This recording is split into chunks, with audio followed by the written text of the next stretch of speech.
Breaking news చూస్తున్నాం. YCP అధినేత YS Jagan కీలక నిర్ణయం తీసుకున్నారు. అసెంబ్లీ సమావేశాలకు హాజరు కావద్దని నిర్ణయించారు. విజయవాడలోని తాడేపల్లి పార్టీ కార్యాలయంలో ఎమ్మెల్యేలు ఎమ్మెల్సీలతో సమావేశమయ్యారు.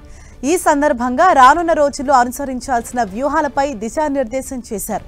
ప్రజాపక్షంలో మరింత ముందుకు ఎలా వెళ్లాలనే దానిపై చర్చించారు. ఈ సందర్భంగా వైసీపీకి ప్రతిపక్ష హోదా ఇచ్చే ఆలోచనలో ప్రభుత్వం లేనందున అసెంబ్లీ సమావేశాలకు హాజరవ్వద్దని వైఎస్ జగన్ నిర్ణయం తీసుకున్నారు.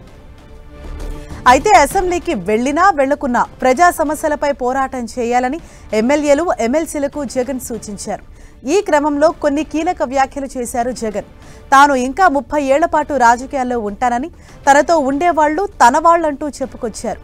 ఇక 2028 ఫిబ్రవరిలో జమిలీ ఎన్నికలు వచ్చే అవకాశం ఉందన్న జగన్ అందరూ ఎన్నికలకు సిద్ధంగా ఉండాలని సూచించారు. పేదలకు వైసీపీ ప్రభుత్వం 31 లక్షల ఇళ్ల పట్టాలు ఇచ్చిందని, అయితే ఈ ఇళ్ల స్థలాలను కూటమి ప్రభుత్వం వెనక్కు తీసుకుంటే అండగా నిలవాలని, పోరాటం చేయాలని ఎమ్మెల్యేలు ఎమ్మెల్సీలకు తెలిపారు.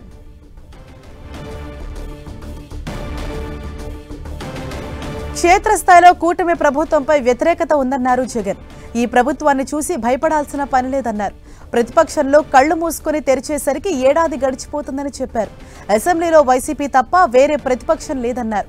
అయితే ప్రతిపక్ష హోదా విషయంలో అధికార పార్టీ వైఖరి ప్రజలకు తెలియజేసేందుకు అసెంబ్లీకి వెళ్లామన్నారు.